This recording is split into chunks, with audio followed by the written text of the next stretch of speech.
older, more mature Filipina compared to a really young, beautiful, vivacious Filipina.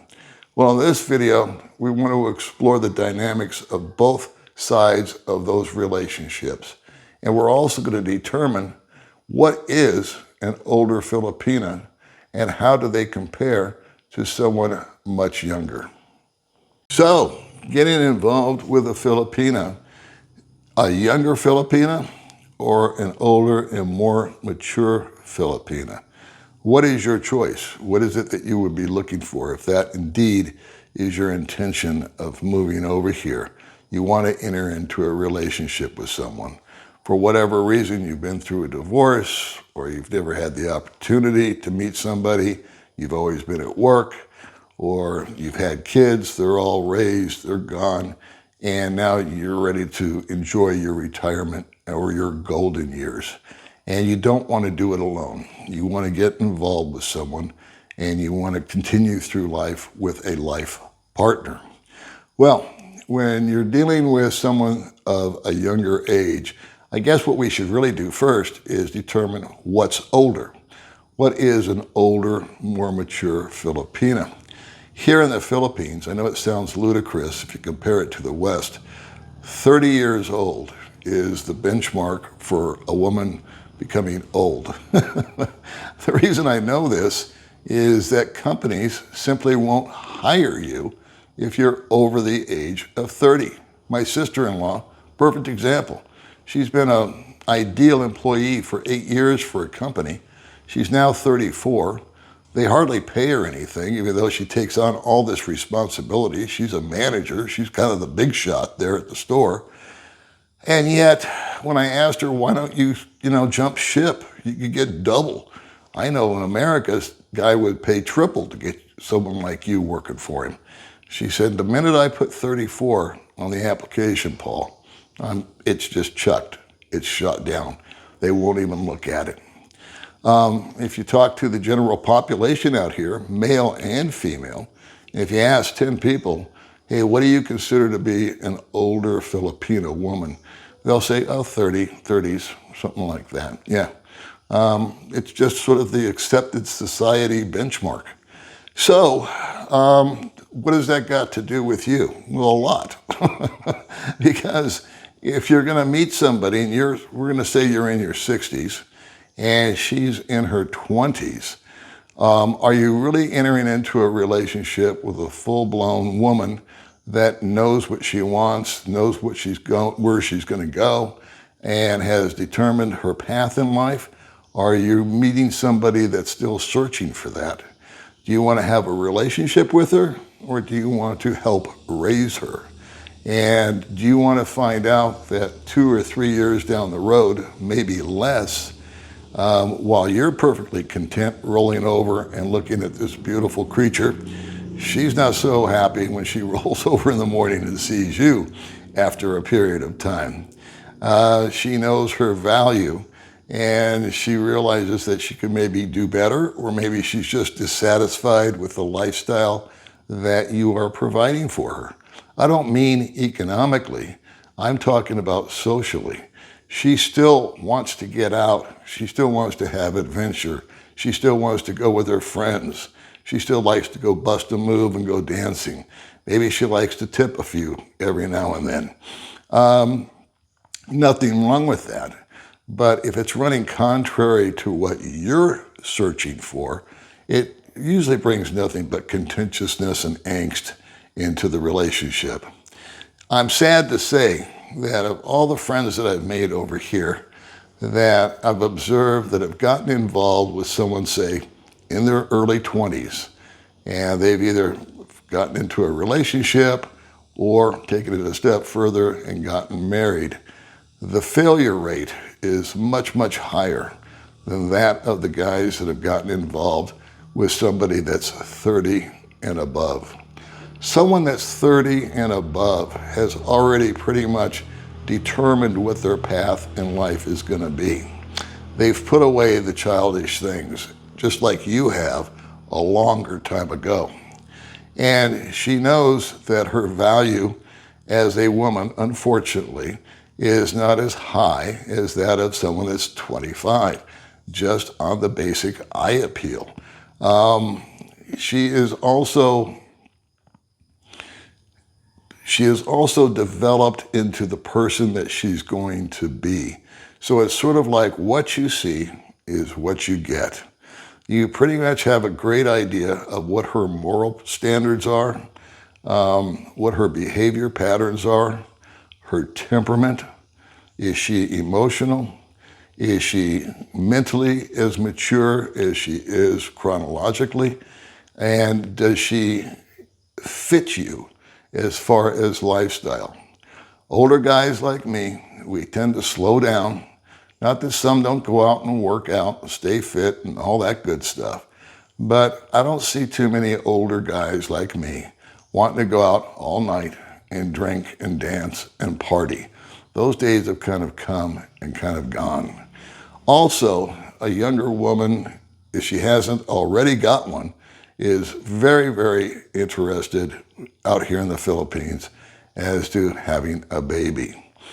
Are you prepared to provide her or give her that baby she so desires? It's very, very maternal. The maternal instinct out here is extremely strong. Family is very strong. And for some reason, there's a certain status that by a certain age, these females, these women, younger women, want to have a baby. And that's going to be something that I would give you a 90% chance that that's going to come up in the conversation. There's nothing wrong with that as long as you're prepared to be on the same page as her. Do you want to become a father? And do you want to have an infant in the house? Or do you want to adopt one? Do you want to inherit one? And do you want to take on the role of a father? A lot of single moms out here. A lot of single moms out here in their 30s. But the big difference is those children have now reached an age that's much more manageable in my mind. They're 10, they're 15, some, depending on how old the woman is and how active she was in her youth, they may be college age by now. And so that, to me, is a situation and a dynamic that's much easier to step into, as long as you realize that you're never going to be the father. And it's been my experience and my understanding and my observation that when a woman does have a child, that the child is going to come before you. There's just going to be that maternal instinct. They've been together since birth, obviously, and so you might take a second chair to that child. And that's fully understandable, and it should be fully acceptable as long as it's not to the extreme. An older woman will already be able to demonstrate who she is as a person, morally, emotionally, physically, and just an overall attitude towards life. She's a little more set in her ways, and it's sort of like what you see is what you get when you meet someone that's in their 30s, where you meet someone in their 20s. I keep going back to it, but they're still developing, and they still may be searching for who they really are. I have found that the mature woman out here is much more, I don't want to say manageable, but they're much more inclined to be agreeable. They no longer have any dragons to slay. They have nothing to prove. They tend to appreciate you for being the provider. They're not afraid of allowing you to be the leader. They don't want to be, they don't want to have a thumb on them at all times, but they're also willing to relinquish the power dynamic that might exist between you and a younger woman who's still finding her way. When it came to me and meeting my now wife, I had met a number and dated a number of 20-somethings. And I got to tell you, I couldn't make it past 48 hours because we would go out and again, gorgeous, just super beautiful, so pleasant on the eye, fun to be around, have a good time. But life isn't always about just having a good time. Maybe it is when you're in your 20s, that's the focus. Let's have fun, let's party, let's have a good time.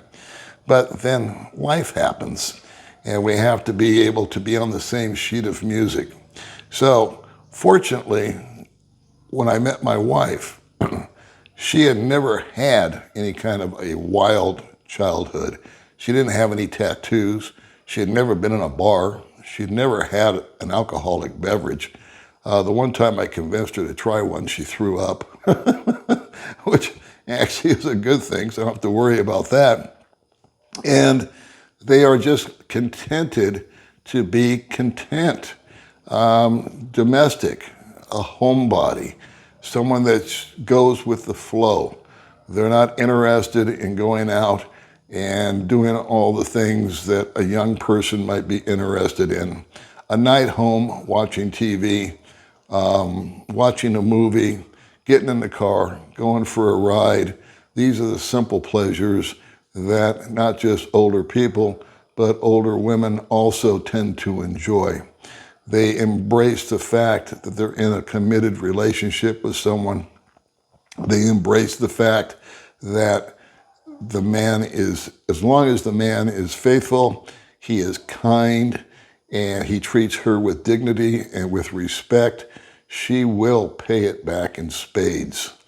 I heard a funny thing on a podcast the other day. A guy said, if you're dating a woman, this is in America, he says, if you get an opportunity to go to her house or her apartment, the first thing you want to do is make an excuse to go to the bathroom. Open up the medicine cabinet and take a picture of all the meds that she's got there. Even if you don't know what they mean, you can look them up later. If they're all psycho meds to keep her balanced, you know it's time to cut and run. Unfortunately, out here, there's not a lot of that as far as prescriptions for those that are a little on the, bipolar side or narcissistic side. So you have to rely on your own spidey instincts to figure out if that's going to be an issue or not. I can't emphasize enough how failure rates equate with hurry up rates or lack of impulse control. Too many people that I've observed, and I could have fallen into this easily myself. Fortunately, I didn't. It's men being so visual. The minute a gorgeous woman walks into the room and she actually expresses an interest in you, man, it seems like all logic just goes right out the window. You're willing to do damn near anything to keep that party rolling and to keep that attention coming. But over time, when the psycho comes out or the narcissist comes out, you're in for a world of hurt, no matter how beautiful she is. So I vote for the mature woman. Like I said, I've been there and I've done it. I did not date a lot in the 2 years that I was single out here, but those times that I did date, it didn't take me long. I'm repeating myself a bit. I said 48 hours. And what I would also do is I would just take a look at her and I would ask myself a simple question. Can I see myself with this person in 5 years? And up until the time that I met my wife, the answer was no. And what are the motivations, really, of a 22 or a 23-year-old interested in a 65 or a 66 or a 62-year-old man? I think we'd be fooling ourselves if we didn't say it's the way that you can elevate their lifestyle and take them out of perhaps a more modest style of life and elevate that would be one of the big motivations also. The older woman, the mature woman, that they are not exempt from that either. They definitely like to enjoy the benefits of being in a much more financially stable environment. But I don't think it's as accelerated as it is with the younger women. They are much more future orientated. You can tell a lot by a woman by how she treats her family, how she treats her mother and her father. Does she care for them? Is she compassionate with them? Does she want to assist them as they reach their older ages? I know that my wife does. And to me, that's a signal that as I reach an older age, which I've already done, she'll show me the same compassion that she's showing her family now. And that is ingrained in her, and it is usually ingrained in people forever and ever. It's not something that they learn. It's simply something that they're either born with or they're not. I always say, slow down, take your time, get to know the real person, and then decide what you want to do. And do you want to spend the rest of your life with that person? Okay, I'll see you guys in the next video.